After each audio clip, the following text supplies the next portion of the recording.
Asset anti satellite missiles की जो orbit में किसी को भी मिसाइल को टारगेट करने की क्षमता रखते हैं एक रेंज के तहत, और ये उस रेंज के तहत उसको टारगेट करने की क्षमता रखते हैं विशेष रूप से जिस ऑर्बिट के पार्ट हिस्से में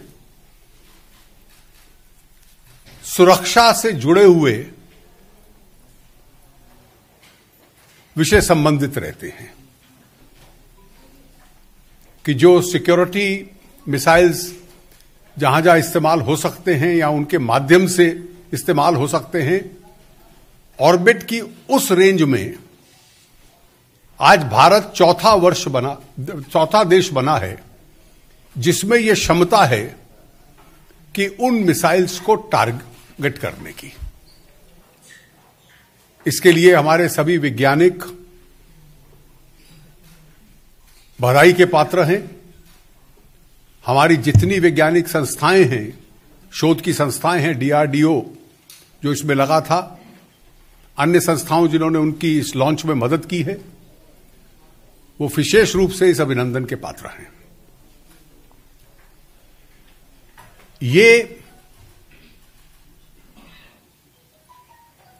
बहुत समय पहले से हमारे वैज्ञानिकों की इच्छा रही थी और उनका कहना था कि उनके पास ये क्षमता है, और भारत सरकार हमें अनुमति नहीं देती है। और क्योंकि भारत सरकार हमें अनुमति नहीं देती है, तो हम इस ताकत को बनाने और डेवलप करने में समर्थ नहीं है। यह क्षमता इस देश के वैज्ञानिकों में थी, और इसका सबसे बड़ा सबूत यह है, और जो मेरे कुछ कांग्रेस के मित्र खुद की पीठ थपथपा रहे हैं वो याद रखें कि जब अग्नि 5 लॉन्च हुआ था,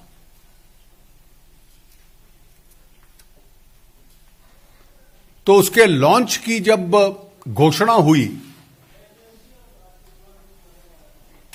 अप्रैल 2012 में, अगर मैं तारीख भी बता दूं तो अगर आप 21 अप्रैल 2012 के समाचार पत्र विशेष रूप से इंडियन एक्सप्रेस पढ़ लें और उसमें मनु पबी की स्टोरी पढ़ लें कि डॉक्टर वीके सारस्वत ने यह कहा,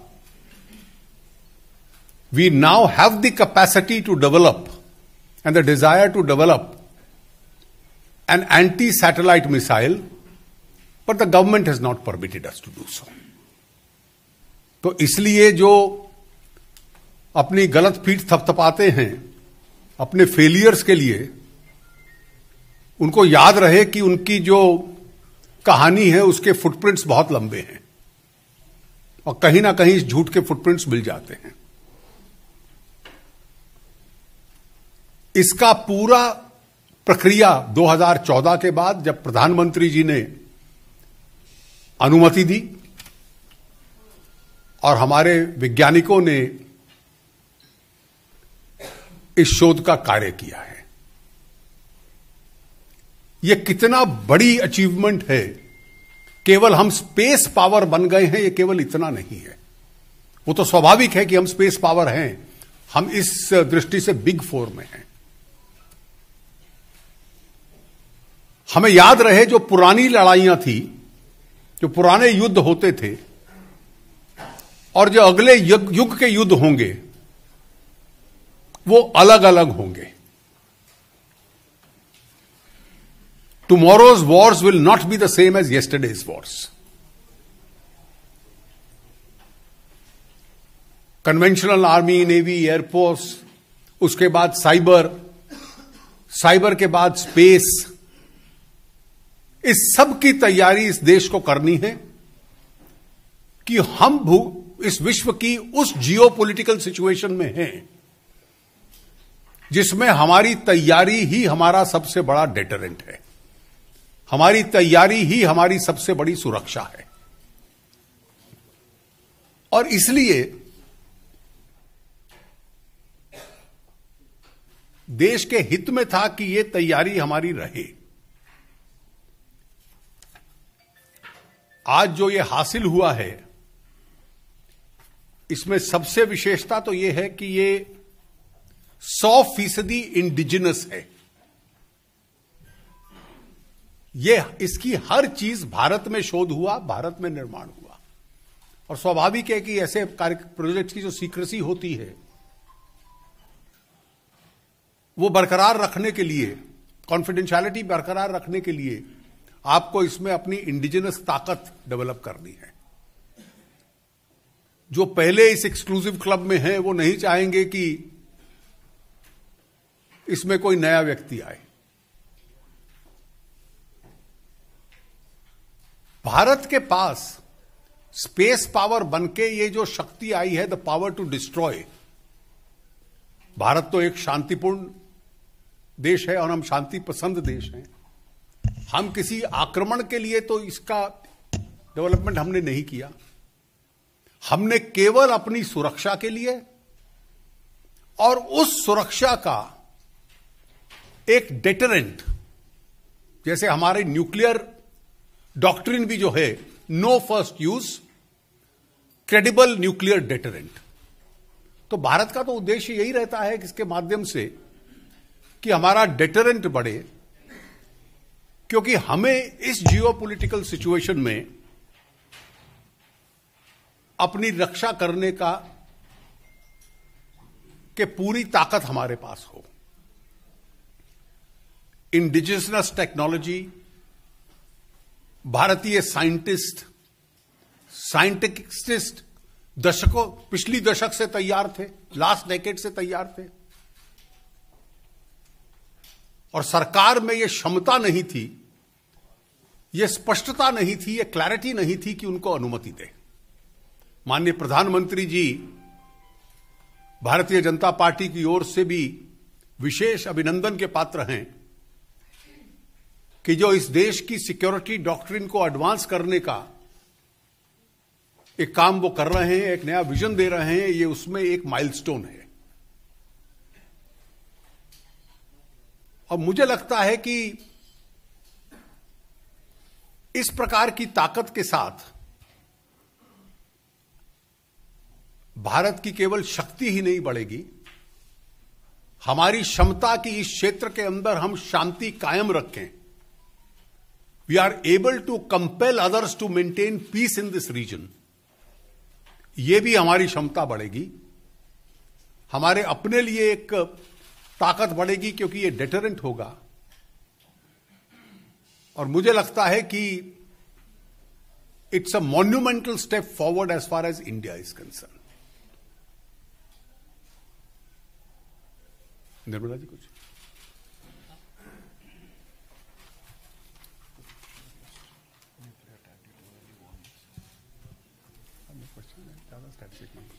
yes, thank you.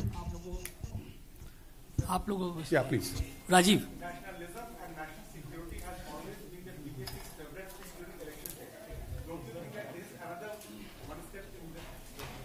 Well, let me first of all respond to you.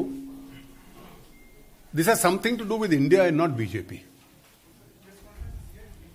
BJP is supporting the stand that the government has done. Therefore, this doesn't relate to BJP or it's only not now. From the days of Janasangh, nationalism has been to the core. And it is that philosophy which is guiding the Prime Minister in taking these steps forward. The very fact that he's become a leader who's thinking of tomorrow, not only in relation to economy, not only in relation to our national security, but also in terms of technology as far as wars are concerned in future, shows the vision. And it also shows that India today is in safe hands. Ravinder देश को इस पर गर्व है, हम सबको गर्व है, लेकिन ममता बनर्जी ने इसे कहा कि gross violation of model code of conduct. क्या हरी थी, क्या जल्दबाजी थी, हम इलेक्शन कमीशन जाएंगे। और राहुल गांधी ने they have created that. Well, I'll tell you, the lower they go, the stronger we'll emerge. Shailen. And as far as this whole issue of election commission is concerned, which they have raised, I wish to say something. India's nuclear program is a continuing program. It's not a new program. And therefore, it's a continuing program, and it can't be put to a halt because it doesn't suit the West Bengal Chief Minister or any other political leader. It will continue 365 days a year, elections or no elections. Bharat का जो nuclear programme है वो एक continuing programme है, कोई नया programme नहीं है. वो 365 दिन चलेगा, चुनाव हो या ना हो.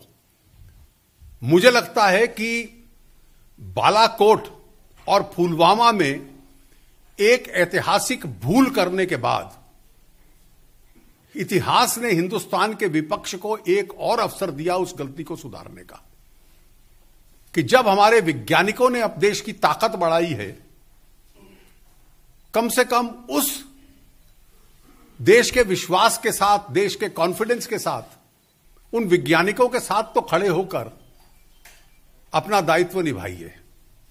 यहां हम बात कर रहे हैं राष्ट्रीय सुरक्षा की, यहां की जियोपॉलिटिकल सिचुएशन की, और वहां वो what I may term as clerical objections, कि अब क्यों किया, चुनाव के बाद करते. Can anybody argue that such sensitive programmes should have been disclosed to anybody except those in command? Is that the requirement of national security? It's regrettable that the elementary lessons of national security are not known to my friends in the opposition. Where there are certain segments in the world, a certain large number of countries which will grudge India for having achieved this, we should first have been disclosing our program and its culmination to anyone, howsoever high he may be. It can never be done. National security prevails over every other consideration. I am reminded of on a lighter vein, my reference by a word I am going to use is not to any political friend, but it reminds me of a similarity. When the finger points to the moon, the idiot always points to the finger.